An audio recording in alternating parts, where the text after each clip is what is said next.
Друзья, всем привет, серферы, бездельники, девианты. Начинаем наш итоговый с Сергеем Аркадьевичем Дацюком эфир. И, как вы понимаете, будут подводиться итоги года. Сергей Аркадьевич уже давно сделал такой формат, когда в конце каждого года он делает текст, делает обзор. По Украине делаю не всегда, но по миру всегда. Да, по миру была всегда. Вот. И сегодня вот решили по миру. Ой, по Украине, пардон. По Украине, да. Это как бы третий или четвертый. Иногда меня приглашают, говорят по Украине. Я говорю, хорошо. Вот. Потому что год был полон событий. Как никакой. Поскольку я делаю это с 2015 года, то как никакой год, это год, просто доставил мне искреннее удовольствие делать по нему итоги. Потому что не просто события, ладно события, изменений огромное количество. Итак, какие? Да. Какие ты выделил? Потому что событий же много, но ты смотри, давай по каким критериям давай я объявлю. 3 части будет. Да, в первой части мы пройдемся по событиям, которые мне показались важными. Вторая, мы попытаемся проанализировать с тобой некоторые экспертные оценки. Я не мудрствовал лукаво, искусственный интеллект спрашивал, но тут же важно, какие вопросы я задавал. И вот я задавал такие вопросы, которые я объявлю, и посмотрим, что он отвечал, и прокомментируем, потому что понятно, что он длит дискурс, который находит экспертные они. И третья часть, мы с тобой позволим себе обобщить, пофилософствовать об Украине, о будущем, о происходящем, о том, что ждет в ближайшей перспективе, что ждет в дальней перспективе. Куда карта ляжет. И куда лягут все карты. Итак, сохранив геополитическую субъектность в ходе войны, потому что если бы не сохранили какую-то влиятельную территорию, то не было никакой субъектности. Если бы не сохранили государство, то не было никакой субъектности. Украина оказалась неспособной к самостоятельным предложениям постановки войны и прямых отношений с Россией. Кто-то говорит, мы ж предложили, что мы предложили? Субъектность – это когда ты предлагаешь системное видение, предъявляешь ее и США, а лучше еще без США, самой России, и договариваешься об этом системным видением. Вот это сделано не было. То есть стратегической субъектной позиции Украина не предложила. И прибегая к посреднической, чрезвычайно дорогой и бесперспективной помощи США и ЕС. Особенно ЕС. Которая эта помощь непонятная, трусливая, бесперспективная, я бы сказал, даже очень такая шкуродерная, да, паразитическая. Европа позволяет себе паразитировать на нас. Итак, 1 января. Украина прекращает поставки российского газа, то есть прекращает транзитное соглашение с «Газпромом», прекращая поставки газа в Приднестровье, Сепаратистский регион на востоке Молдовы. 5 января ВСУ начали наступление в Большесолдатском районе Курской области, начав бои за Бердин. 3 февраля взрыв ЖК «Алые паруса» в Москве, погибли 2 человека и так далее. 8 и 9 Литва, Латвия и Эстония оценились асинхронный режим электроэнергетической работы с Россией и Беларусью и присоединились к энергосистеме Европы. 11 февраля спецпосланник Трампа провел переговоры в Москве, где было достигнуто соглашение об освобождении Марка Фогеля в обмен на освобождение Александра Винника. А вот 12 февраля состоялся телефонный разговор Трампа и Путина, обсуждалась перспектива завершения войны, но заметьте, это еще Трамп не был при власти. То есть уже понятно, что он был избран президент, но он еще не был воротил, и уже начинаются телодвижения.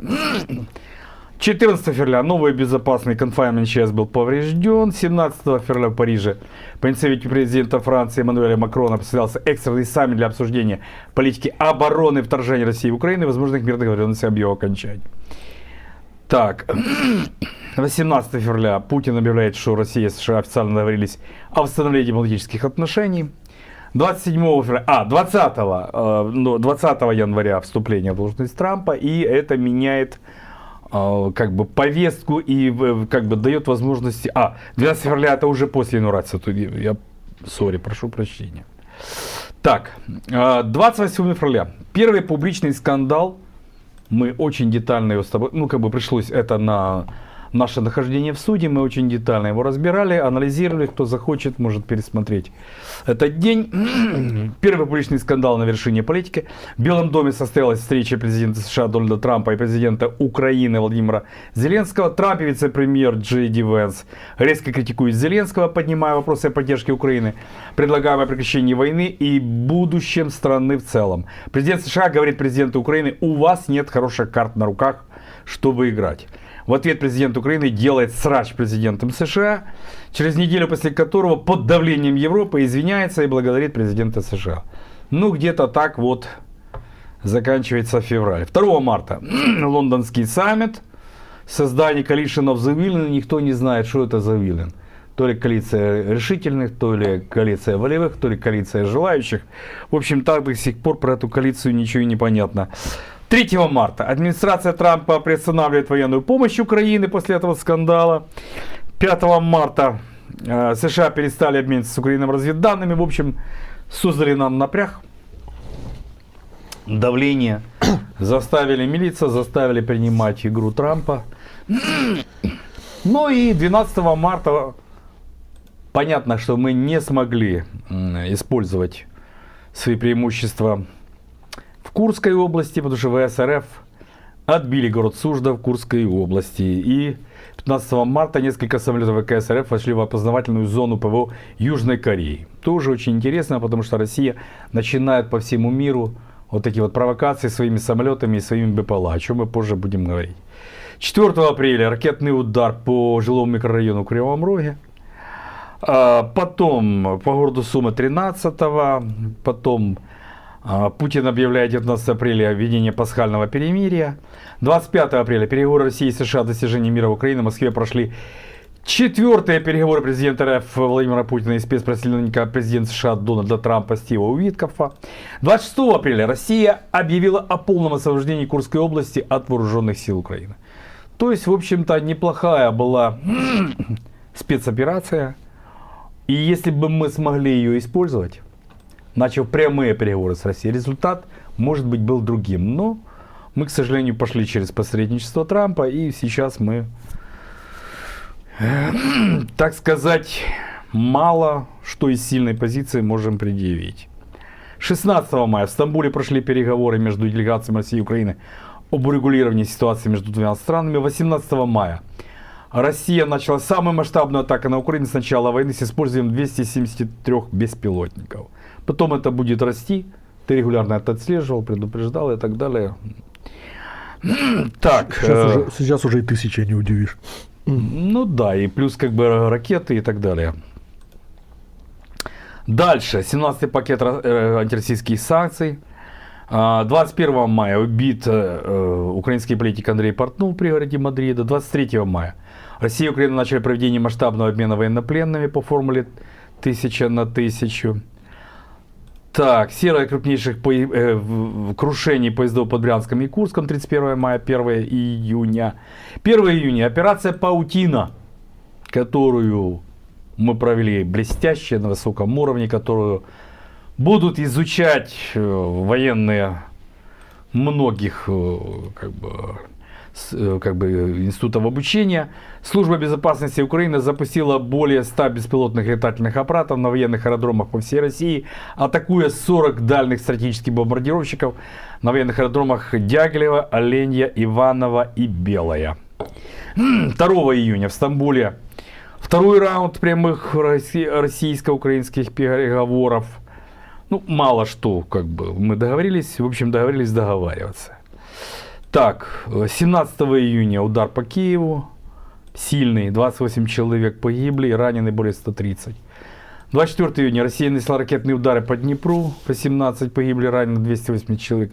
То есть нам показывают, что, ребята, будем дальше бомбить. Если вы не уступчивы, будем дальше бомбить.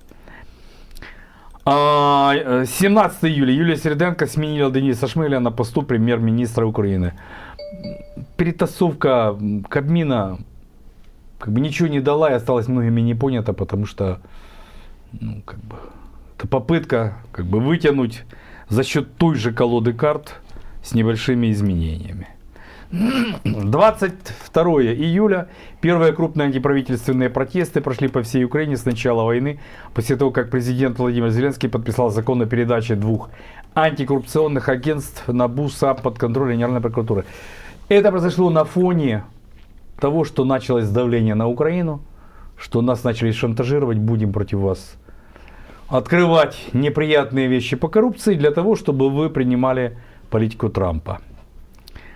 23 июля, третий раунд российско-украинских переговоров.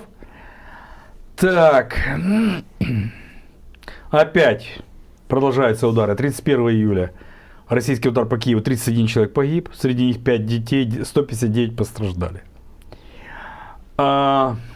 31 июля Верховная Рада Украины вернула независимость Национального коррупционного бюро НАБУ и специализированной антикоррупционной прокуратуры САП. И им, очевидно, дали сразу задание разворачивать давление через коррупционные дела. 15 августа. Анкоридж. Путин встречается с Трампом.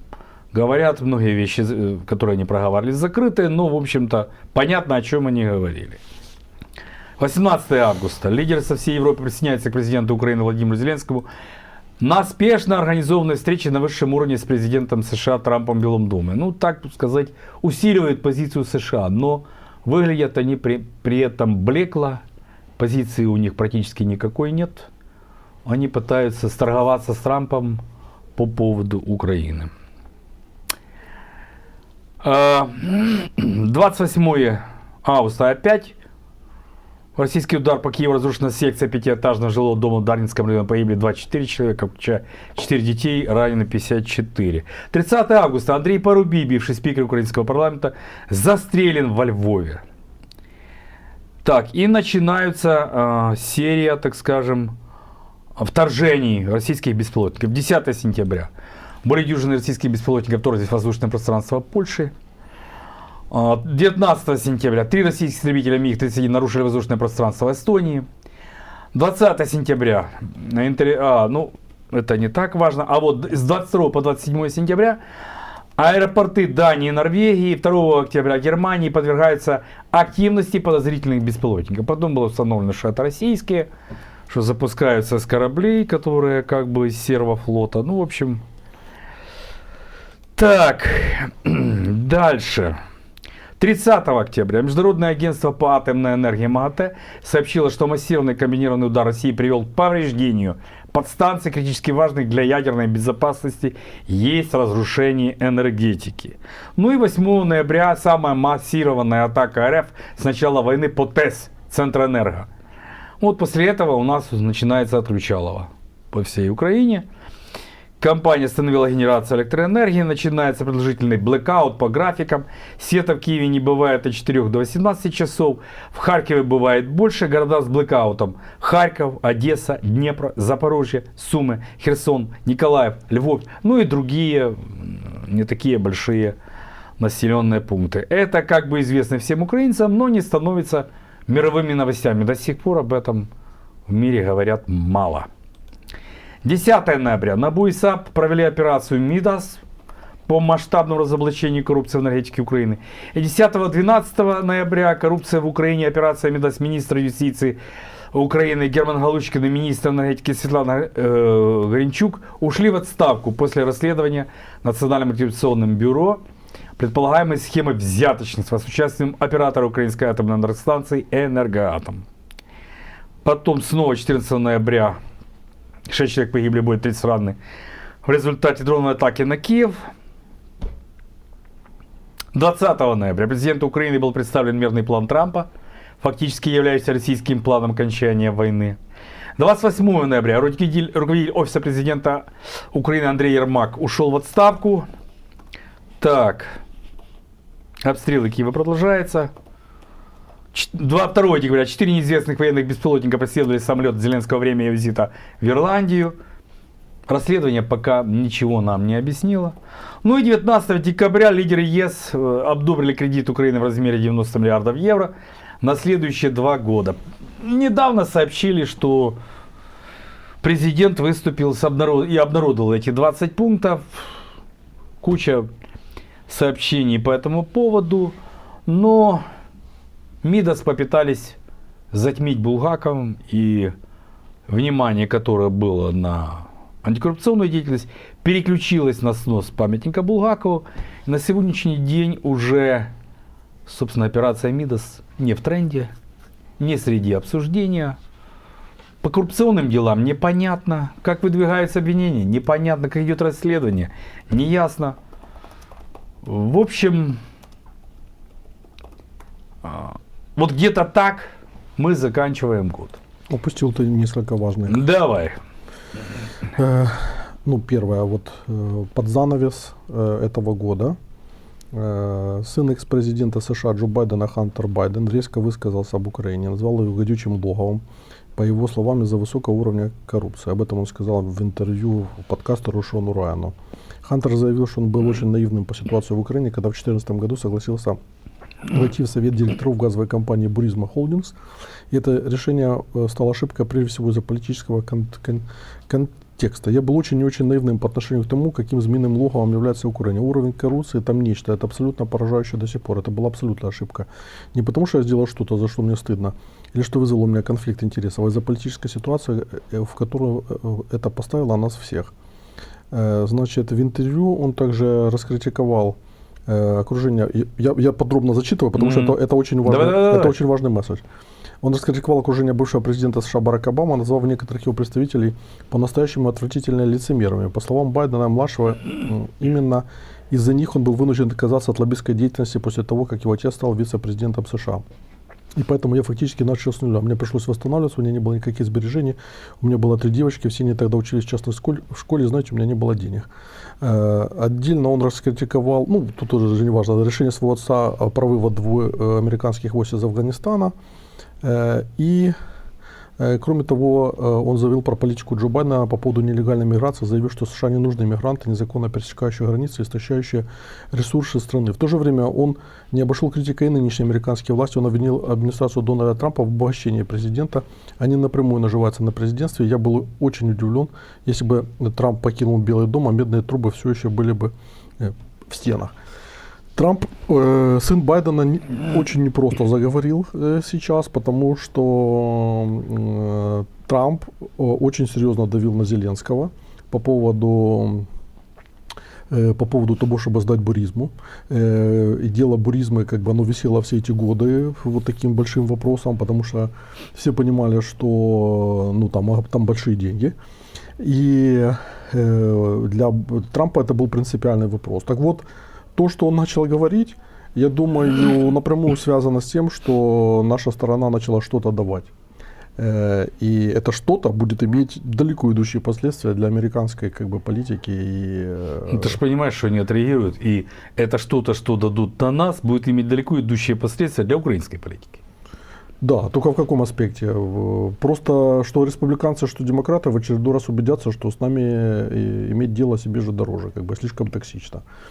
Но в контексте, в котором мы находимся, я уверен, что это является, ну, как бы, элементом принуждения Украины к сделке.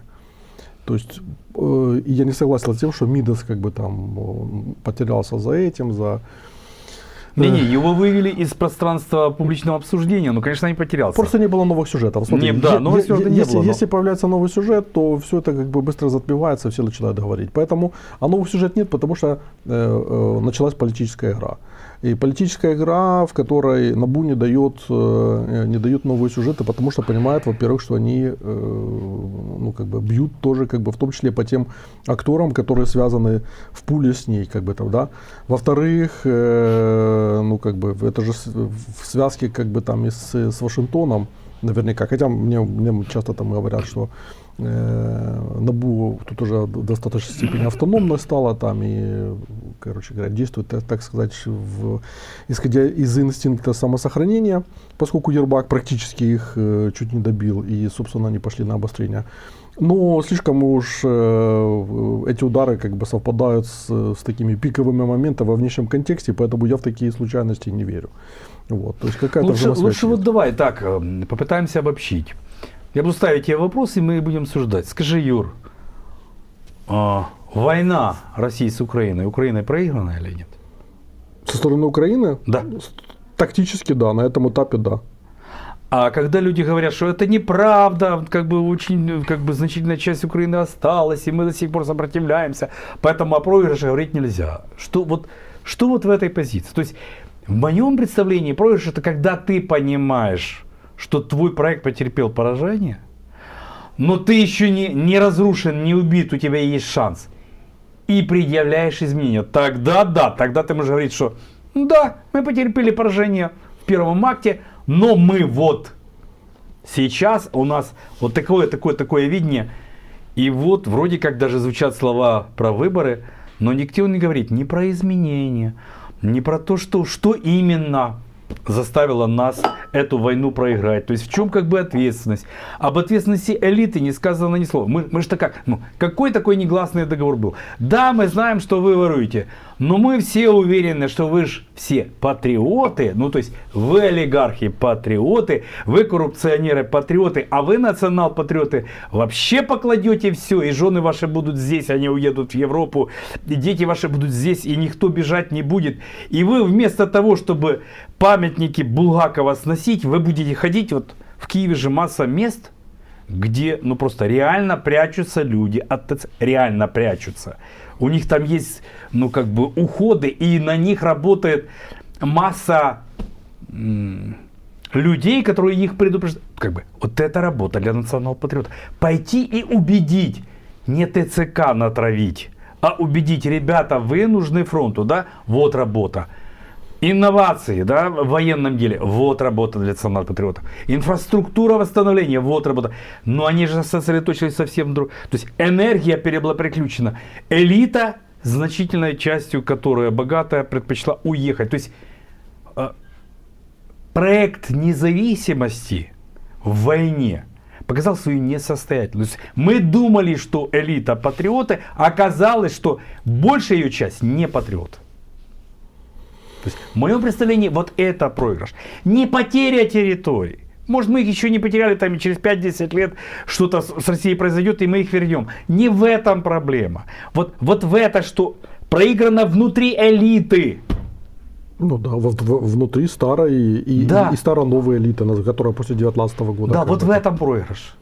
Ну так, а в чем ужас-то? А ужас-то в чем? Нет, постой, я про ужас не говорил. Я все-таки думаю, что даже в такой ситуации можно играть. Но надо начать говорить про изменения. Так прорвет плотину, но вот в следующем году прорвет просто плотину. То есть мы верим, мы фиксируем, мы верим, что в следующем году плотину прорвет, и мы заговорим. Так потому что выборы будут. Начнется политический процесс. Вот, давай вопрос про выборы подвесим, поговорим. Давай перейдем ко второй части и попытаемся посмотреть, ну, условно говоря, на экспертные обобщения. Подожди, еще про выборы вернемся. По фактажу. Еще ты пропустил важные моменты, связанные с разрушением инфраструктуры энергетической и стратегической в регионах. Потому что на протяжении последнего полугода русские сделали ставку вот просто на тотальное разрушение энергетической инфраструктуры. В Черниговской области, в Сумской области. Да? То есть они начали создавать такой буфер энергетический, когда в радиусе условно 100 километров, 50-70 километров от границы, жизнь Смотри, очень давай к этому придем. Итак, массированные удары по инфраструктуре. На протяжении года, особенно в июне, ноябре, декабре, Украина подверглась масштабным атакам дронов и ракет. Одной из самых крупных стала ноябрьская атака на энергетику, задействующая более 450 беспилотников. Эксперты отмечают, что есть этот тренд, есть разрушение инфраструктуры. Кроме того, ситуация на фронте. Российские войска кое-где медленно двигаются, а в большинстве мест они двигаются туда и назад. Или, во всяком случае, так у нас подают. Да? Вот как там Купянск, сколько уже разбрали, сколько раз объявляли, что уже сидят. Мобилизация резерва. В марте 2025 года в России вступили в силу новые правила призыва, что усилило давление на линию фронта. И у нас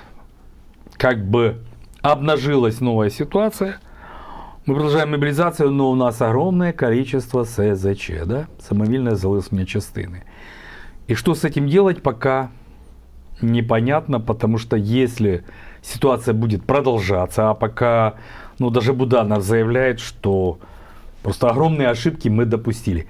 хотелось бы после таких заявлений Буданова, да, более подробного разбора экспертов, какие именно ошибки были допущены. Пожалуйста, по пунктам. Кто ответственен за допущение? Ну, потому что это же, для меня это заявление непонятно. То есть, человек из военно-политического руководства заявляет, что были допущены ошибки по мобилизации, но мы не обсуждаем, не говорим, какие именно эти ошибки. Мы не пытаемся их исправить. Президент на это не реагирует. Такое впечатление, что Буданов что-то от себя сказал, и это не произвело никаких впечатлений на политическую элиту. Ну, никакого. Я вот этого не понимаю вообще. Ребята, вообще-то у нас война. И когда говорится об ошибках в мобилизации, на это должен реагировать президент, на это должно реагировать СНБО, все военно-политическое руководство, об этом должны говорить эксперты, об этом должны говорить журналисты. Где эти материалы? Может, я чего не видел? Скажи, ну ты больше меня читаешь. Может, ты что видел, что я не видел? Ну, смотри, это обсуждается, бурно обсуждается в сетях. Это... Сети не принимают решений. Смотри, ну, как бы, это бурно обсуждается, но все понимают, что никаких принципиальных решений принято не будет. Вот и все. Поэтому я вот сегодня видел, там кто-то в сети писал, что Северск вот потерян, а обсуждают там Булгакова, там вот эти памятники, все это вот как бы, да, весь этот бред как бы исторический там, да. Мне знаешь, какая мысль пришла, что, ну смотрите, вот, то есть на протяжении скольких лет, даже не только широкомасштабного, вам говорили, что мова знає значення, має значення, как бы там история має значення, что Петлюра, там вот это все, как бы там, все.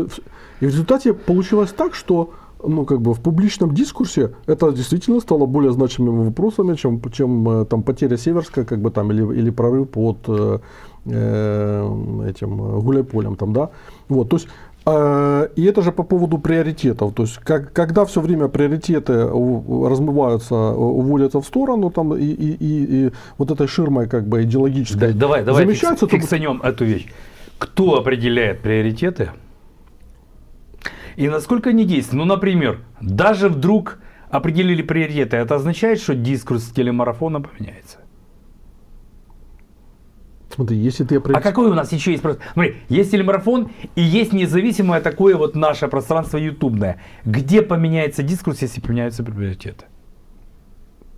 Это же важно. Смотри, у нас точно поменяется. Точно. Потому что мы все время корректируем, исходя из нашего понимания приоритетов, и нашего понимания государства, и всех контекстов, связанных с ним. А там это все, ну, как бы, это альтернативная реальность, вот, которая живет какими-то своими законами. Там. Наташа Легачева, детектор медиа. Отследите, пожалуйста, как соответствует телемарафон приоритетам государственной политики. Это так, ну, в публичное пространство. Хотелось бы все понять. Это вообще работает или не работает? Нет, это не работает. Это не работает. С точки зрения государственной медийной политики, да, это что вообще отмечают эксперты? Обрати внимание. Оказывается, на то, что происходит в Украине, влияют выборы. В общем-то, они влияли всегда, но какие выборы повлияли? На ситуацию в Украине существенно влияли. Инаугурация Дональда Трампа 20 января, раз. Выборы в Бундестаг, февраль, 2. Президентские выборы в Польше, май, 3. Парламентские в Молдове, октябрь, 4. То есть, как бы оказывается, что Украина включена в европейскую политику напрямую, и поскольку мы очень сильно зависим от Европы, то оказывается, что выборы и изменение любых политических раскладов на нас усилили влияние, чего раньше, в общем-то, мы не обсуждали. Вот как, ну, эксперты отмечают вот этот вот момент. Саммит НАТО в июне в Гааге прошел саммит НАТО, ключевой для обсуждения дальнейшей поддержки Украины. Но как бы денежки пришли гораздо позже, и как бы то, что дают США, как бы решение принимает США, к сожалению, не в НАТО. Трамп скажет давать, будут давать, и как бы это не соотносится, вот с саммитом НАТО не соотносится даже с Рамштайном как таковым. То есть оказывается, что политика Трампа, она имеет свои циклы, она имеет свои причины решений, и НАТО, и Рамштайн, это хорошо. Но в конечном счете это Трамп. Да. Вот эксперты Потому что у него цели за пределами НАТО. Да. Вот в конечном счете эксперты отмечают этот момент. Я задал вопрос, да, искусственному интеллекту. Какие действия Украины в 2025 году повлияли на мир? В чем субъектность здесь Украины? Он честно отвечает. Гарант глобальной продовольственной безопасности, даже в войну пытаемся морскими путями возить и так далее. В ноябре 2025 года Киев прошел 4-й саммит Food from Ukraine. Украина трансформировала гуманитарную инициативу Grain from Ukraine в долгосрочную программу технологического партнерства с глобальным югом. Украина продолжает поставлять продовольствие в 18 стран Азии и Африки, несмотря на обстрелы портов, удерживая значительную долю мирового экспорта подсолнечного масла 36% и кукурузы 13%. То есть, несмотря ни на что, возим. Дипломатическая субъектность и формула мира. Украина активно продвигает свою формулу мира. Вот, давай обратим внимание еще на этот момент. Формула мира — это некоторые наши хотелки, возведенные принципы, но не показывают системность, которая включает хотелки России. То есть не предъявляет план мира, который бы позволил закончить войну. Потому что одно дело проявить формулу мира, как ты его видишь, и другое дело сформировать такую формулу мира, ну или видение, или план, который бы как-то позволил заключить компромиссы с врагом. И поэтому США является посредником. То есть мы часть своей субъектности передали США как посреднику, потому что сами не можем придумать предложение. Давай проиллюстрируем, как это на примере Запорожской АЭС выглядит. Мы говорим, что мы не хотим вот эту формулу, которая предлагает, что там Украина, Россия и Штаты должны управлять Запорожской АЭС. Мы хотим, чтобы Украина и Штаты управляли Запорожской АЭС, а Трамп пусть договаривается с Путиным, чтобы он не выступал. Путин вчера делает ответный ход. Он говорит, мы вообще считаем, что Украина не нужна. Что Украина не нужна, чтобы мы вот Штаты там хотят что-то майнить. Да, я тоже посмеялся. Да. Теперь смотри. Две позиции, как бы, да, вот абсолютно диаметральными, но что за каждая позиция есть? У России есть физический контроль над АЭС и, соответственно, возможность сделать с ней то, что она хочет. Да, у Америки как бы поддержка, деньги, разблокирование России в этом плане, то есть все остальное есть. А где тут Украина? Да, а Украина при ее позиции радикальной с точки зрения там, интересов русских, у нее нет физического контроля. И поэтому очевидно, что не может существовать конструкция по поводу совместного использования АЭС, если там не присутствуют русские. И это нужно признать. Вот. И соответственно, русские уже тогда они просто как бы напрямую предпочтут договариваться. Ну да, они говорят, ребят, вы не видите реальности. Да. То есть они говорят, так мы договоримся с Трампом, типа, вы можете там считать все, что угодно, что вы эту конструкцию назовите, что это такое, так выглядит совместное Украино-американское управление Запорожской АЭС, но на самом деле американцы и русские решают. Смотри, вот еще такой нюанс, который искусственный интеллект берет из экспертных как бы обсуждений. Украинский ВПК стал полигоном для инноваций. Обрати внимание. Быть полигоном для инноваций — это быть субъектом или нет? Вот для меня это вопрос. Ты или полигон, или субъект. Совместное предприятие с западными гигантами — отлично. А в совместных предприятиях чьи технологии? Хорошо, опыт наш. А технологии чьи? А финансы чьи? А менеджмент чей? Вот для меня вот эта сомнительная субъектность как таковая. Хотя, конечно, мы очень стараемся. И что он говорит? Это превращает Украину в экспортеру военного опыта и технологий. Ну да, но только не субъектность.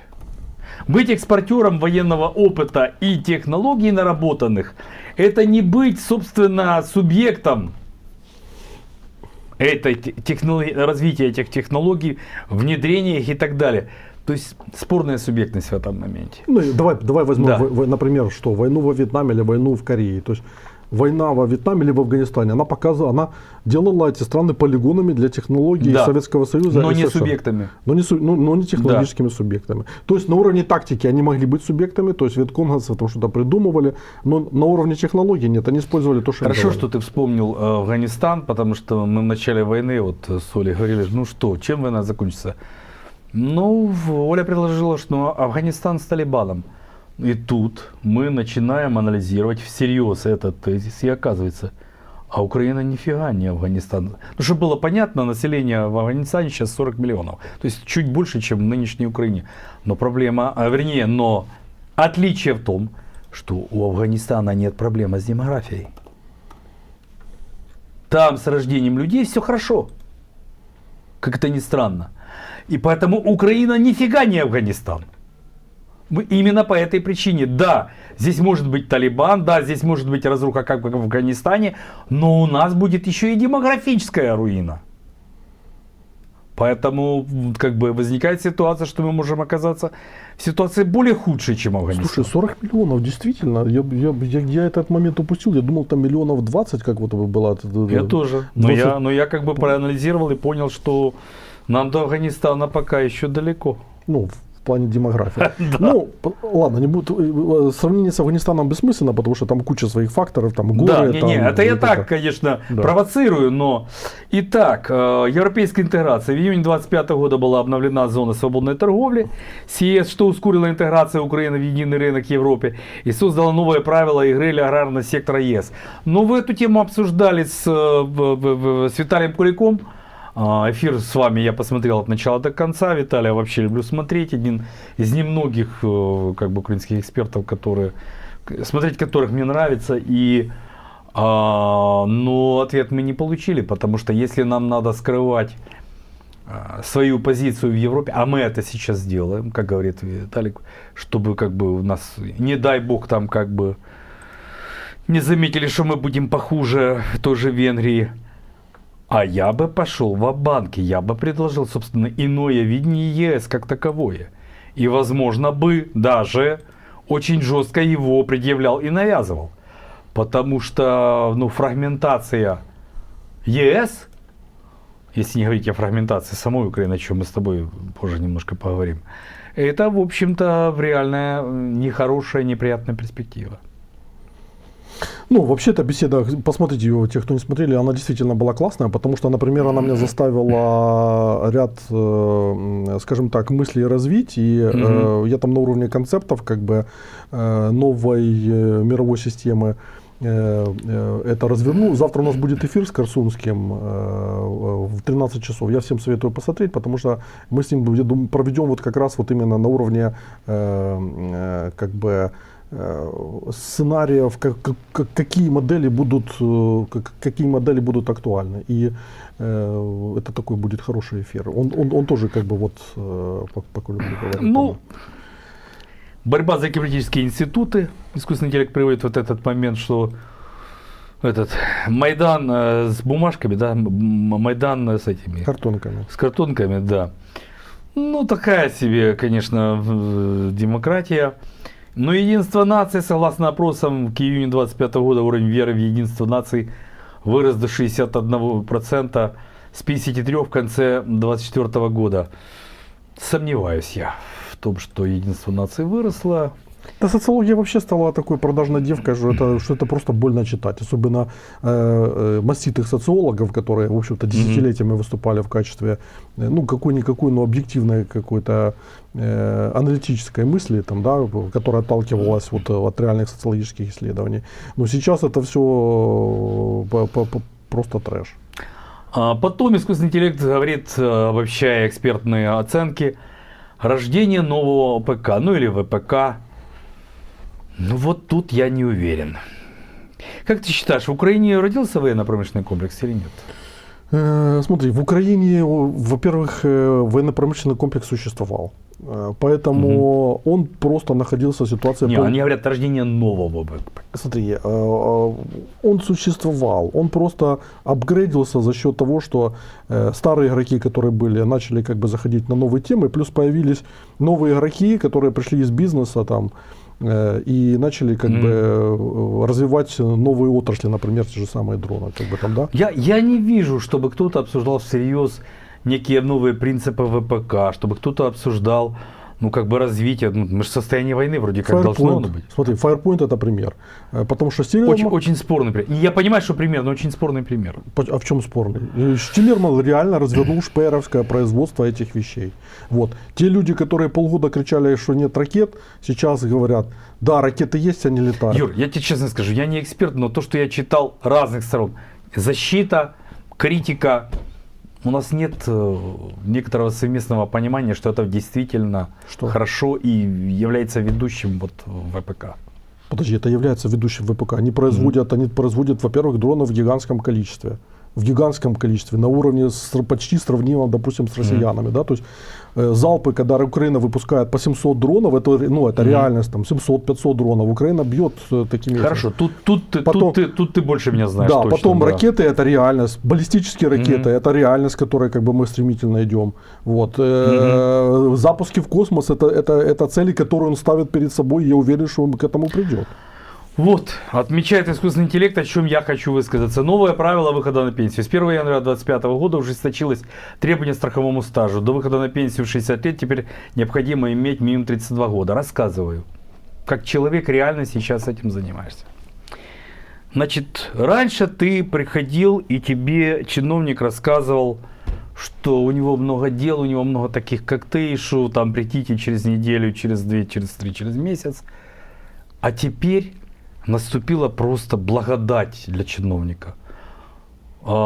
Теряется явно твой стаж.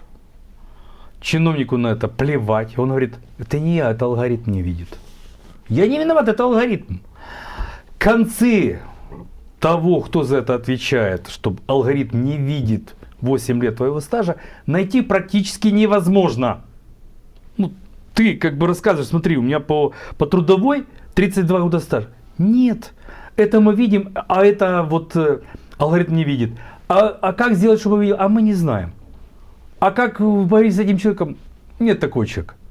И все. В замок Кавки в чистом виде. Это в чистом виде. То есть, как бы, фактически мы сейчас готовим, сейчас у нас на глазах готовится огромный скандал по поводу пенсионной реформы, где чиновники сняли с себя всю ответственность, переложили ее на непонятные алгоритмы, которые в упор часть стажа не видят, и у нас будет очень много обманутых людей, причем это будет алгоритмическая фальсификация, вплоть до того, что будут кивать даже на ИИ, что они еще и как бы, это не мы, это алгоритмы. Но при этом ты обязан платить пенсионный фонд. Конечно. Всю жизнь. То есть, предупреждаю, как бы проблема с пенсионной, вот с этими пенсионными делами, с переложением ответственности на алгоритмы обязательно возникнет и приведет к огромному скандалу, к огромнейшему скандалу. Так, базовая социальная помощь, запущен новый механизм адресной помощи, индексация пенсий были проиндексированы.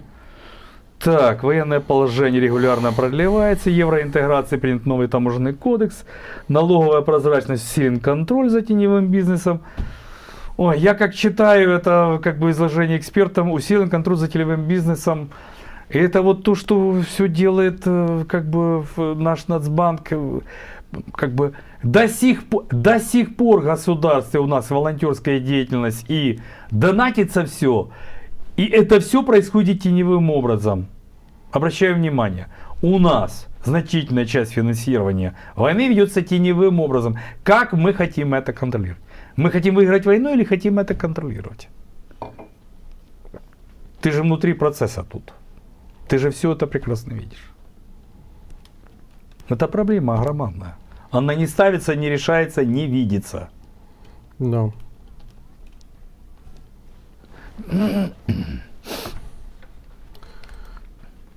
Ну что, третья часть марлезонского балета. Или у тебя есть по экспертной части какие-то еще Давай к моменты? третьей части. Третьей части. Так, ну что ж, давай ставить общие вопросы. Для меня важные, то я думаю, для всей Украины тоже важные. Первый вопрос о том, Украина победила, вы не потерпела поражение. Ты ответил, что да, мы получили тактическое поражение. Ну, допустим. Следующий вопрос. Мы будем принимать такое поражение или будем говорить о победе? Это зависит от того, кто такие мы и в каком временном промежутке ты это говоришь. Отвечаю. То, что Виталий Кулик называл политическая воля. Вот те, кто будут демонстрировать политическую волю, подчеркиваю, на выборах, они будут говорить о победе или о поражении? Это будут разные политические силы, будут говорить разное. Разные. Потому что это будет предмет политической борьбы. Потому что тот, кто навяжет свою повестку, тот, соответственно, будет ее определять. Ну, То есть То есть одним из главных вопросов выбора будет признавать победу или признавать поражение. Да, потому что исходя из этого должны быть сделаны соответствующие организационные Так, работы. в чем суть поражения? Потери территории, разрушение государства, промышленности, инфраструктуры, гражданского общества, интеллекта, науки и самого проекта независимости. На каком уровне мы будем ставить вопрос? Если даже будут те силы, которые будут говорить о поражении. Там в самом начале спрашивали, типа, Да-да-да.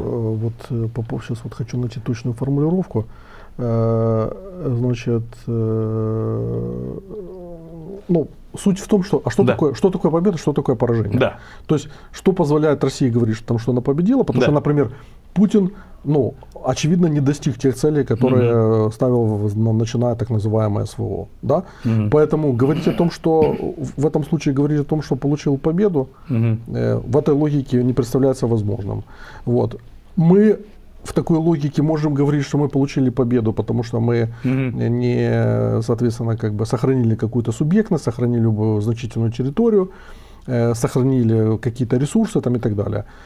Вот. Но я вот последние несколько эфиров, которые, я не знаю, ты видел или нет, я сквозь призму диссидентского вопроса в Польше показал, что Россия действует как бы в логике навязывания как бы стратегии, в которой постоянно происходит сужение как бы субъектности путем институционализации интересов России, путем определения темпа во внутренних конфликтов, потому что, ну, например, языковой вопрос или там вопрос религиозный, как это было в Польше там, в 18 веке, то она контролирует темп конфликтов внутренних и тем самым определяет внешний формат и трактовки этих конфликтов, как следствие определяет какой интенсивности, с какой интенсивностью внешнее сообщество вовлекается в разрешение этих конфликтов.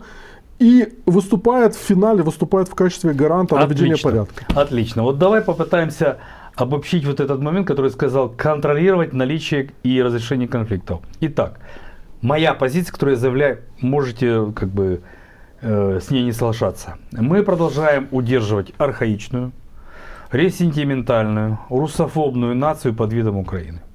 Это бессмысленно и бесперспективно.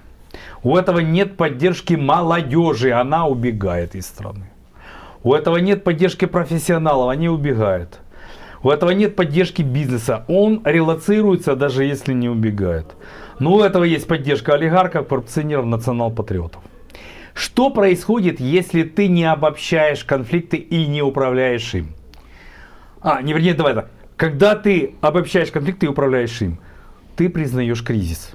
Кризис – это неадекватность средств тем целям, которые ты ставил до этого. Вот это кризис. Кризис – штука не объективного. Не бывает объективного кризиса. Кризис – это не грибы после дождя. Кризис – это не что-то, что можно увидеть. Кризис – это когда ты видишь неадекватность и признаешь ее субъективно на уровне политики. Вот это кризис.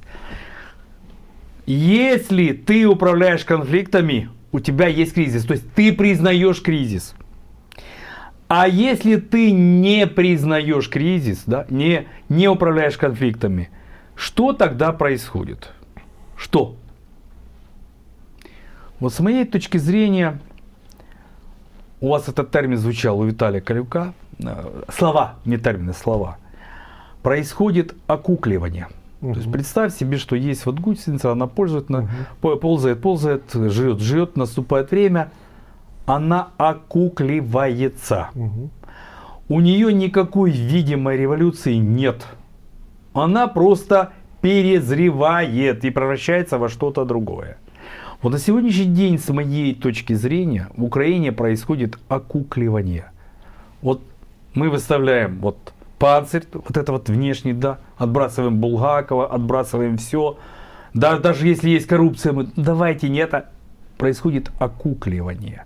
Вот ты говоришь, что в следующем году окукливание будет разрушено, потому что наступят выборы и будут происходить какие-то изменения. Я говорил, не будет, возможно. Так. Я говорил о вероятности. Вероятно. Да. То есть, сможем ли мы из окукливания перейти в кризис? То есть, обратите внимание, я кризис воспринимаю как благо. Потому что кризис — это осознание неадекватности того, Так что я есть. тоже, я поэтому Да, говорю, что у нас да. единственный шанс выйти в политический процесс. Выйти в кризис, начать управлять Да. конфликтами. Да. Как минимум их признавать и видеть. Да. Иначе окукливание. То есть стадия развития насекомых с полным превращением, когда личинка гусеница превращается в неподвижную куколку, внутри которой происходит кардинальная перестройки. Да, я думаю, этот термин надо в дискурс вводить вот очень системно, окукливание, как Это нежелание от депрессии и конца жизни прийти к принятию посмертной перспективы. Ну давай поговорим про это, давай поговорим про это. Это, конечно, неприятная тема.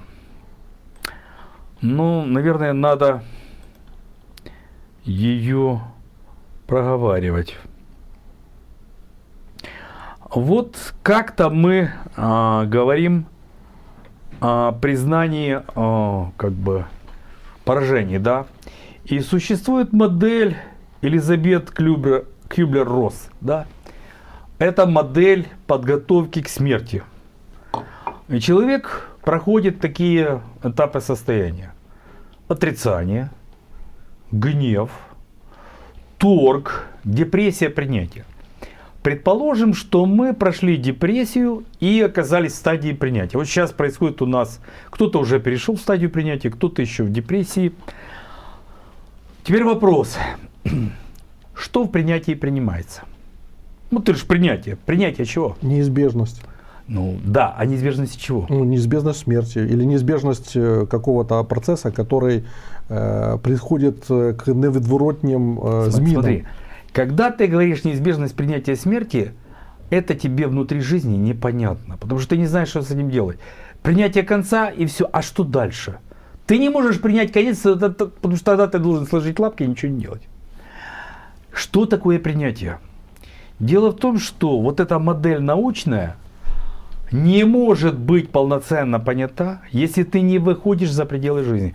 Например, в христианской религии, например, во всех авраамических, да даже и не авраамических религиях, да? Там буддизме, других, там, реконкрации, то есть принятие посмертия. Для Украины это означает принятие поражения, это принятие жизни после поражения, принятие допустимости изменений в следующем году. Принятие допустимости перехода от выживания к развитию. Это не принятие конца смерти. Это принятие посмертной жизни.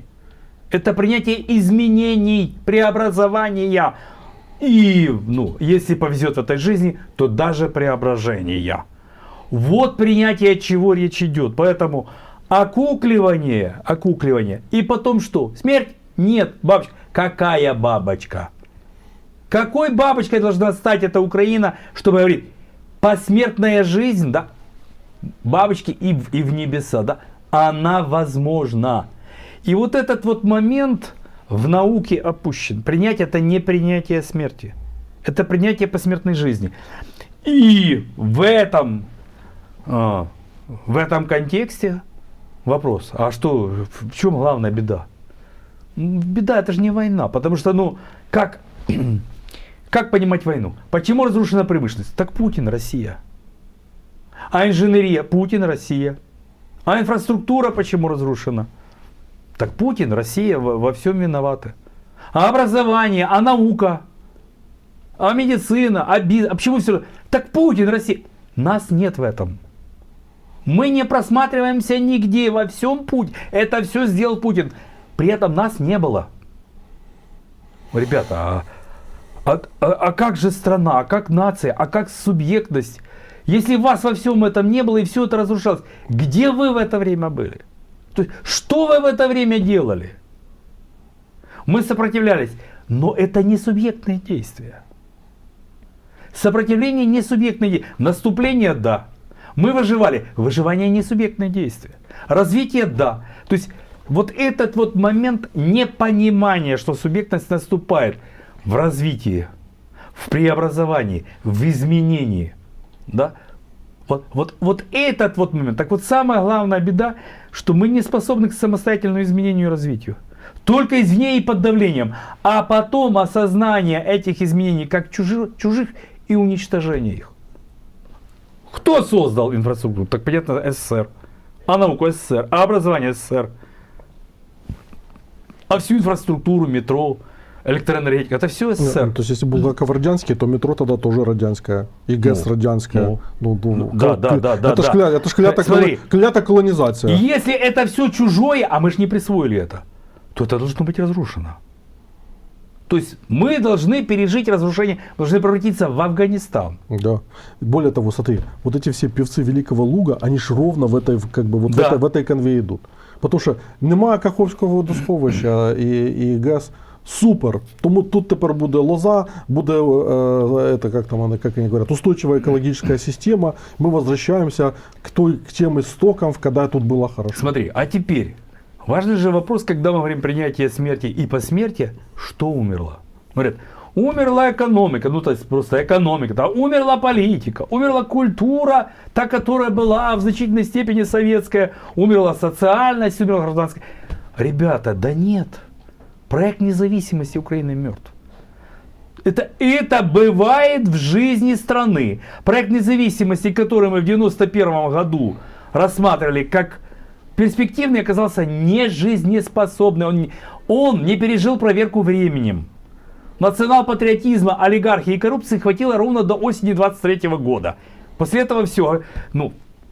Критика Віталія Куліка. Он говорить, націоналісти мають, або націоналізм має взяти своє. Націоналізм взяв своє до осені 23-го року. Після цього він уже не може брати своє, бо нічого свого в нього не лишилося. Він бере чуже. От в этом проблема. И олигархи не могут ничего взять свое. И коррупционеры не могут взять свое. Все, что кто мог, свое взял. Угу. Теперь уже все это не ваше. Вторая республика умерла в двух крайностях. Галицкая и Донецкая. Да. Донецкая была алчная настолько, что ничем кроме экономики не интересовалась, готова была сожрать все, не имея меры. Смотри, а Галицкая менее масштабная, как бы, но обобщаю то, что ты говоришь. Да. И в пределе это будет означать фрагментацию до федерализации. Да. В пределе. Да. Или гражданскую войну и фрагментацию. Да. Или фрагментацию без гражданской. Это, разные модели, разные варианты. Но мы сейчас несемся туда на всех парах. Потому что осознания этого нету. Угу. Обобщения нету. Обсуждения преобразования. Ну и когда вы дошли до момента, когда Виталий Кулик тебе говорит, зачем нам реиндустриализация и типа восстановление той химии, что была? Нам же нужна какая-то другая химия. Ребята, вот этот момент, это и есть проблема. Невозможно построить другую, не восстановив старую, но в каком виде? Постройте роботические предприятия. Пусть они производят ту же азотную кислоту. У нас же нет наемных рабочих, мы же выкурили отсюда все, весь пролетариат. Мы что, будем бангладешцев брать, палестинцев брать, турок, китайцев? Почему будем? Мы их уже берем. Это уже реальность. Или роботические линии. Так это же выбор. Он должен быть предъявлен. Кто-то должен честно выйти, политик, да, и сказать, ребята, либо-либо. Я об этом говорил в 2017 году, 2018 году, когда говорил, что есть словацкий вариант, то есть Украина может отвечать на вызовы депопуляции и необходимости экономической модернизации. Вот один из сценариев словацкий, когда недостаток населения заполнился роботизированными комплексами, и Словакия выпускает автомобилей там больше, чем многие европейские страны. Вот пример. Теперь про выборы. Выборы могут ли изменить ситуацию? Давай так честно поговорим об этом. Мы говорили об этом у себя, в ФФФ. Сделали ряд фиксаций, которые я просто произнесу от себя, да, потому что, мы говорили, но я для себя сделал некоторые фиксации. Сегодняшняя правда не электоральна. То есть, если ты хочешь, чтобы тебя поддерживали, ты не можешь говорить не то, что всей, а даже части правды.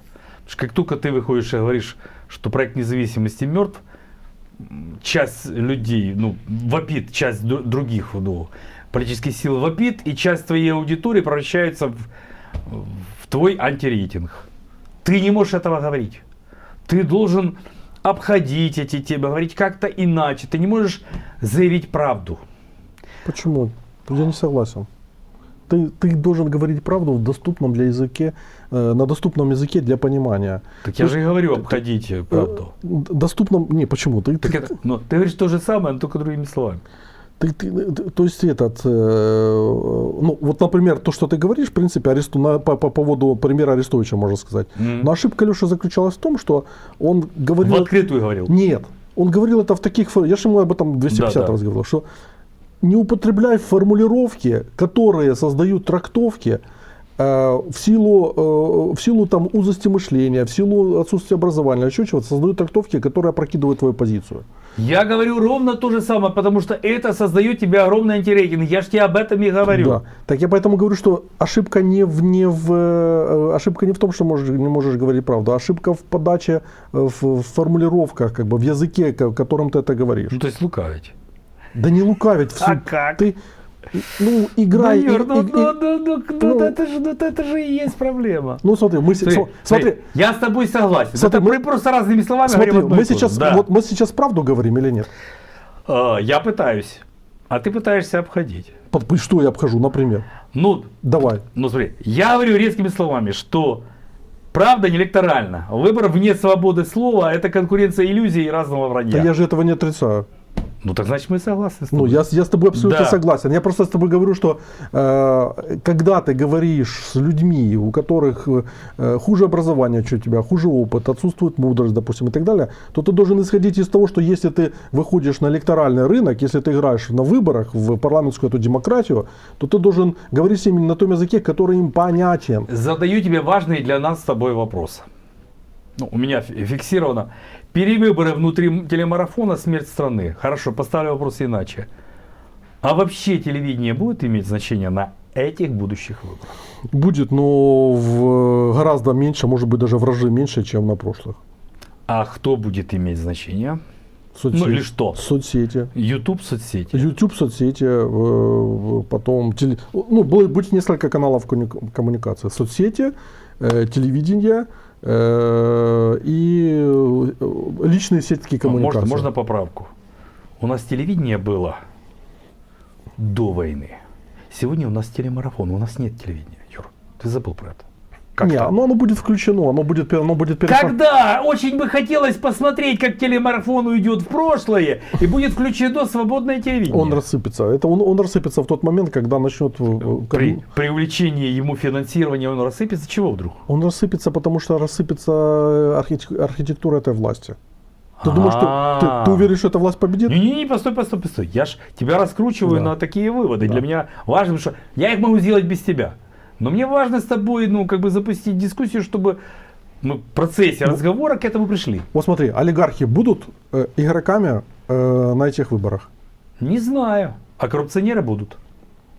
Ну, коррупционеры тоже могут быть новыми олигархами. Точнее говоря, они есть новыми олигархами. У нас же олигархами. главный олигарх Ахметов предложил столько инноваций и столько всяких сделал предложений хороших дел, что даже не знаю, ему памятник надо ставить. Не, просто смотри, для того олигархи будут поддерживать свои политические силы. Они будут раскладывать яйца по разным политическим силам. И эти политические силы будут сопровождать медийка.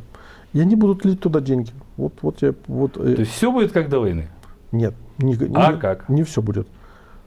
Все будет по-новому, потому что деньги будут лить на блогеров, деньги будут в смысле?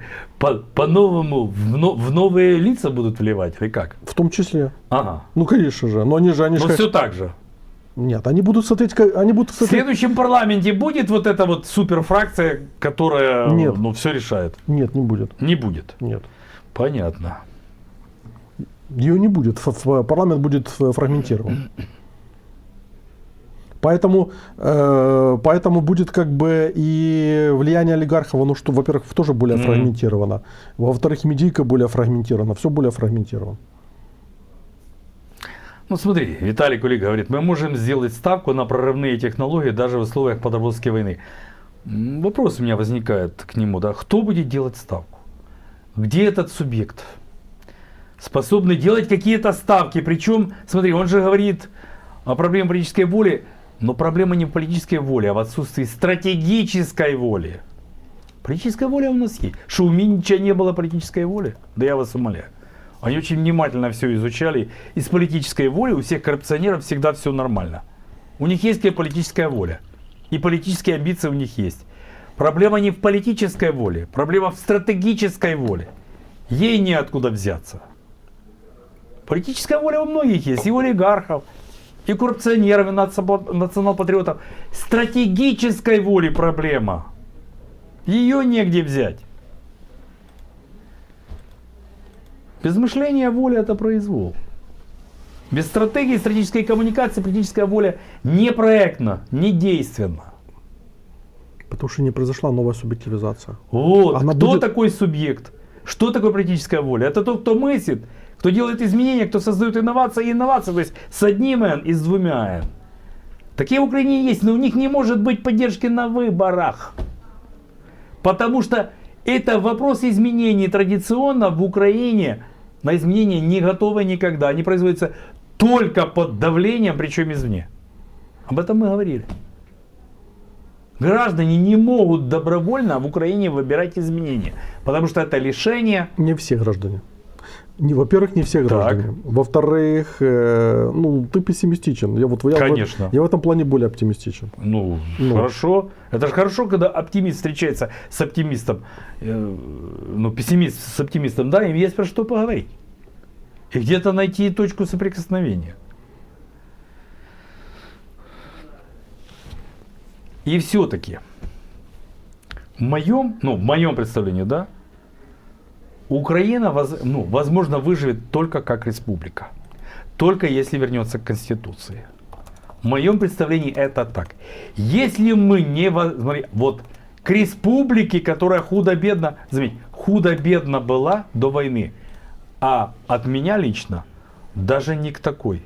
Какой-то измененной, преобразованной республике, да, основанной на договоре, на обсуждаемой совместности. Но если мы еще до выборов к республике не возвращаемся, то раскол, фрагментация. Мы не вернемся к республике, это невозможно, до выборов. Это невозможно, потому что... Но тогда не будет понятно, что выбирать. Юр, ты же понимаешь? Выборы возможны внутри республики. Если республики нет, то это будут выборы фрагментации. Это будут фрагментированные выборы. Все правильно, поэтому мы неизбежно пройдем через фрагментацию. Мы неизбежно через нее А пройдем. без республики Украины не будет. А потом, и в ходе последующей борьбы будет кристаллизироваться новое. На какую-то, может, на всей части Само Украины. по себе, да, кристаллизует. Вот как грибы после Не, дождя. не само по себе. Кто-то же это новое должен будет придумать и предъявить. Мы чем занимаемся? Как бы уже 4 года пытаемся, предъявляем, и даже то есть это кое-какие успехи. Но будет ли это заявлено на выборы как позиция? Конечно, будет заявлено. Хорошо, хотелось бы это увидеть. Конечно, будет заявлено. Ну и самый главный вопрос. Украина сохранится как Украина или нет? Как Украина 91 года, нет, это очевидно. Это очевидно. А что будет? Может, и заодно и название поменяем, нет? А зачем? Плохая карма у него.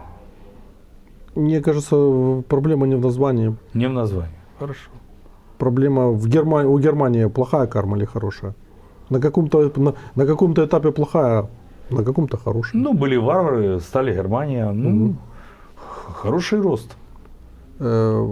Имя хорошее или плохое является, скажем так, это зависит от того, кто наполняет это имя. Думаешь? Например, Чикатило. Хорошая фамилия или плохая? Фамилия отличная. Шлейф у нее плохой. Почему? Потому что один подонок убил кучу людей. Вот. А наверняка есть Чикатило, которые прекрасные люди. Но мы же просто не знаем их историю. Точно так же с фамилией Гитлер. Вот, понимаешь? Поэтому так и с названием. Хорошо. Как Выдрин, помнишь, говорил про президента, что говорит, президент это как перчатка боксерская, в которую входит рука. Одна рука может быть мускулистая, разрывать его, другая дряблая, и на ней эта перчатка болтается. Напомню, что так и с именем. Виталий подтверждает то, что и я говорю, что 26-й год переходный. Для Украины прежде всего. Но мирового проекта нет ни у Штатов, ни у Европы, ни у Китая. Это тоже Виталий Кулик подчеркивает.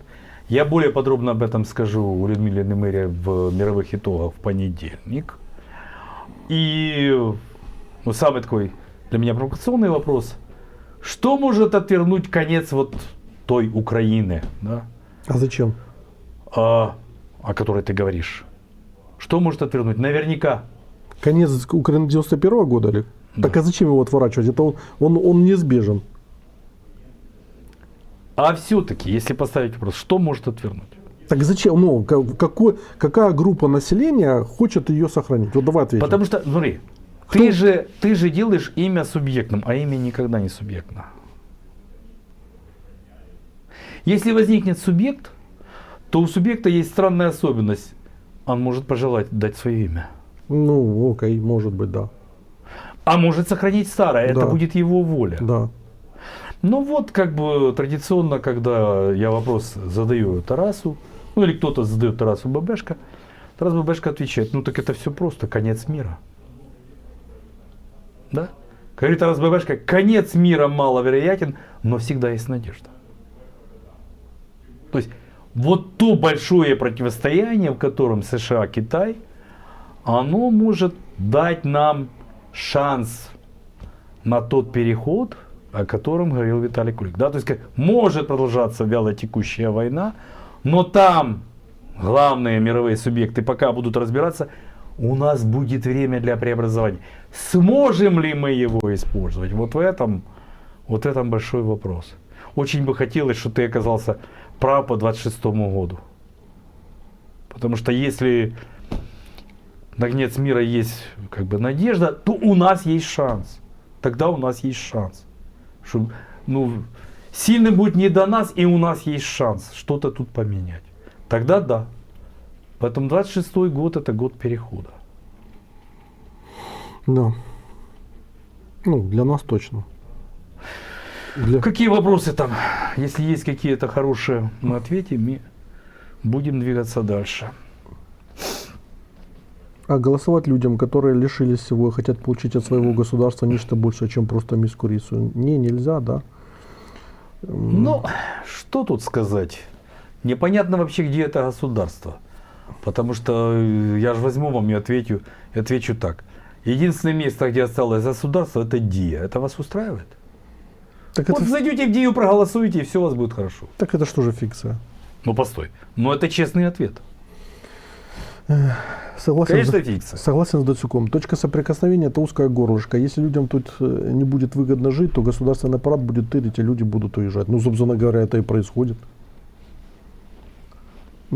Так, пишет супер синтез Able. У меня уже зрение село, конечно.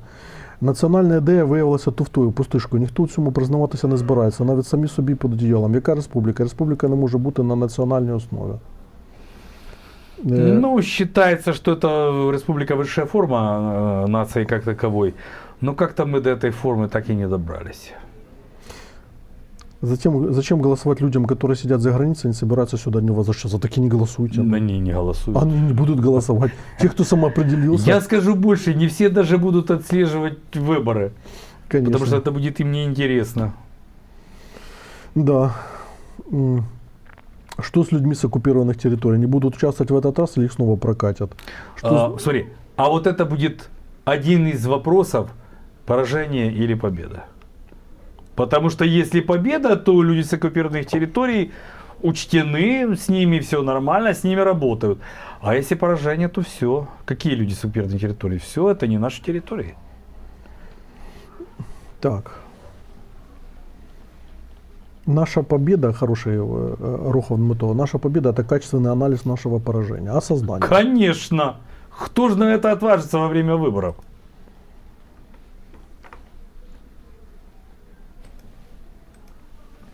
Нет, почему? Я думаю, что будет это. Правда не электорально. Ты хочешь доказать обратное? Верю в тебя, дерзай. Правда всегда продается в той или иной упаковке. Да, упаковывай. Так, бляха, парадокс. Умнейшие люди в разваленной стране. Более того, у умнейших людей сегодня день рождения. Так что там те, кто меня вначале поздравляли, Как поздравляйте того теперь тех, кто Высоцкого, не ты поздравляли. помнишь? чистая правда в конце концов восторжествует, если проделает то же, что грязная ложь. Вопрос Дацюку. Верно ли утверждение? Суверенитет не цель, а следствие онтологической честности общества. Потерянную суверенность нельзя вернуть дискурсом, она возможна лишь из честной формы бытия. Да, но при этом должен появиться суверенизм как установка некоторой, хотя бы маленькой коллективности. Тогда вот все, что написано, как-то сработает. Потому что там же в изречении нет субъекта на ком. Суверенитет это не абстракция, он размещен на, например, элите. Если есть элита, у которой суверенизм как установка, тогда есть носитель суверенитета. Если элита разъехалась по Монако, реализовала бизнес, как бы тырит бабки, то как бы, а на ком суверенитет? На вот этих, они про другое думают. Ты говоришь, ребята, а как же суверенитет? Да погоди ты своим суверенитетом, дай натырить. Ну, то есть, как бы, носителей нет. Вот в этом, ну, как бы, изображении, которое предъявляет человек, носителя нет. Суверенитет это всегда, когда есть носитель с установкой на суверенизм. Вот он осуществляет и держит на себе суверенитет. Суверенитет это не некая абстракция, которая наступает. Это реальные люди, когда смотришь на них, вот они носители суверенитета. Закончится они, не будет суверенитета. Я смотрю на элиту, говорю, нету суверенитета. То есть, Астра, то есть мы открестились от тех, кто на оккупированных территориях остались с надеждой. Смотрите, а что вы предлагаете? Чтобы они голосовали на тех территориях под контролем Путина? А Путин предложил еще и украинцев, которые в России. Не только на оккупированных территориях, а еще 3-4 миллиона на территории России. Это же чушь. Давайте доплюсуем и все... Конечно. Так это же вот это чисто польская модель с диссидентами. То есть как бы создать массу гибридных инструментов, когда ты просто сохраняешь вообще, не только сохраняешь, а постоянно расширяешь свое влияние на внутреннюю политику. Вот и все. Поэтому это ловушка, но это же очевидно. И поэтому как бы вот эта игра как бы вот этот сантимент, что вот, а что же жители оккупированных территорий, как они, так вот мы проиграли, именно поэтому мы проиграли эту ситуацию. Это будет один из базовых вопросов, потому что вопрос, по Конституции Украины Крым наш, да? Крымчане голосуют? Если они не будут голосовать, то мы де-факто признаем, что Крым не наш. Подожди, если мы как бы признаем Россию как агрессора, как мы можем на территории агрессора открывать избирательные участки? Это вопрос. И какой в этом смысл? В нашей Конституции Крым украинский. Так реально. Мы должны приводить выборы на всей конституционной территории Украины. Так? Да. У нас сразу возникнет проблема. Моментально. Это что, о чем ты говоришь? Мы признаем реальность или да, не признаем или нет? реальность? Да. Или мы дальше делаем вид, что мы как бы там... Но человек об этом спрашивает. Да. Я отвечаю. Или мы признаем поражение, и тогда нет, что-то другое, не Конституция. Мы специальный закон принимаем, коррекция Конституции по поводу реальности. Да. Или мы это не принимаем и делаем вид, что все хорошо. Да. И продолжаем как бы играть втирать туфту. И эту туфту, и постоянно эти споры. А вот что же как бы с жителями на оккупированных территориях? Жители на оккупированных территориях находятся под оккупантами. Точка. Да. Точка. Что? К сожалению, такова реальность. Вот, смотри.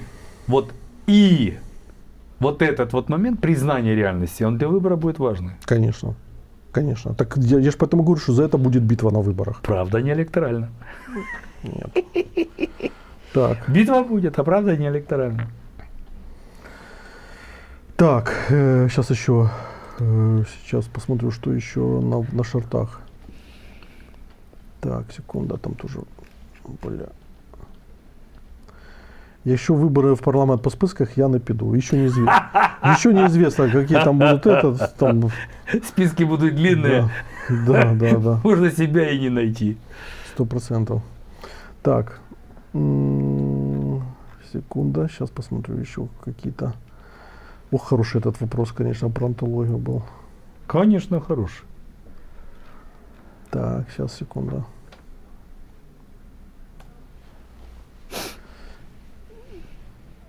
Так, про роботические линии, вот интересный. Так, роботические линии должны обслуживать и, соответственно, должен быть соответствующий персонал. Чтобы были эти люди, нужна наука, или будем платить иностранным компаниям за сервис оборудования.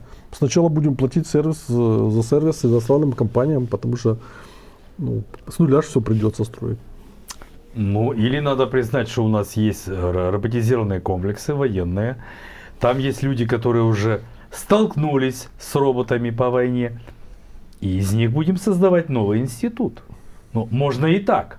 Можно из военного вытянуть гражданское как бы применение. Можно. Ну, Почему нет? согласен. Это то, что я говорил с Да. Куликом. Не нужно все отбрасывать, нужно смотреть, что ты Конечно. можешь в прикладном ключе Конечно. использовать. И отталкиваясь от того, что ты можешь использовать, двигаться вперед. Или тогда то, что говорит человек. Ну, как бы позвоним в США, говорю, а пришлите нам роботических специалистов. Они пришлют, а что нет?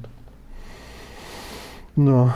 Так, заява про те, що Європа дала гроші, це брехня. Європа згодилась випустити облігації, а тепер слід знайти лоха, котрий їх купить. Скоріше за все, ніхто. Черговий фейк. Ну, бо в нас багато брехні. В нас і гроші, які нам обіцяли від Росії, теж брехня. Тому що як тільки дійшло до справи, так давайте ж нам російські гроші. Оп, ой, і ніхто не дає. Так. В Україні є бомба уповільненої дії, як в Росії. Це втрати, які досі невідомі. За ці втрати доведеться в будь-якому випадку відповідати. Прошу хотіл виплати компенсації, обґрунтування загибелі. Я поставлю вопрос более радикально.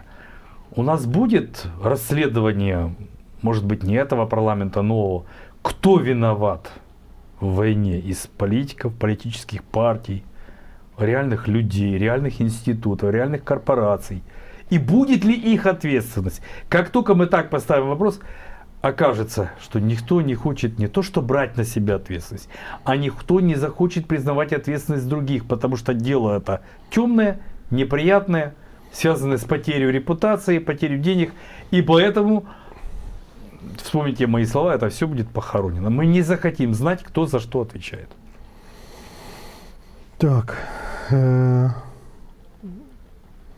Вибори через дію автоматично антиконституційні, бо немає анонімності. Питання закрите загалом. Це буде не пауза, а похорон легитимности державы. Ну, то, что Арахамия говорил сегодня, это все их хотелки, но я думаю, что их будут жестко принуждать на то, чтобы они свои хотелки засунули в одно место. Вот и все. То есть ребята никак не допетривают, что они просто уже как бы достали там их всех. Зеленский, я думаю, Арахамии объяснит. Так. Хіба це можливо визначити, хто винен? Дар'я питає. Обратите внимание, не хто винен, а хто несе відповідальність. Вина штука сентиментальна, відповідальність штука рефлексивна. Якщо будемо шукати, хто винен, то зрозуміло, що винен Путін. Ми назвемо Путіна і на цьому усе розслідування закінчиться. А коли ми будемо шукати відповідальних, то це конкретні речі, передбачені Конституцією і законами України. Так що не треба плутати вину и відповідальность. Так, вопрос до Чеку. Чисто теоретически, возможно ли принятие совершенно новой доктрины, где человек главное, а созидание, где не человек главное, а созидание или уровень счастья? Смотрите, там же все равно вопрос об общности является первостепенный. Не человек, а человечество. И только человеческое созидание тогда может рассматриваться. Но там столько одновременно возникает вопросов. Ну, например, во время войны, или как мы сейчас ставим вопрос, в процессе преобразований мировых возникает несколько этик. В Украине почему-то считается, что есть этика одна, это у фронтовиков и тех, кто связан с фронтом. Это вранье. Во время преобразования этик много. Они конкурируют. Можно сказать, что есть три принципа во всех этиках, которые признаются взаимно. Не убей, не украдь, не лжесвидетельствуй. Даже по поводу возжелай жену ближнего я бы не брал это как принцип. Потому что разные есть ситуации, есть любовь, она незаконна и так далее. Но эти три этичные. И когда мне какой-то фронтовик или близкий фронту человек начинает рассказывать, что вот он этичный, потому что он помогает фронту и убивает врагов, он не выполняет первый принцип. Поэтому его этика для меня не абсолютна. В этом смысле множественность этик, среди которых вот эти базовые принципы «не убей, не украдь, не лжесвидетельствуй» признаются, вот они могут конкурировать. Все остальные, даже если они очень фронтовые и очень патриотичные, извините. Так.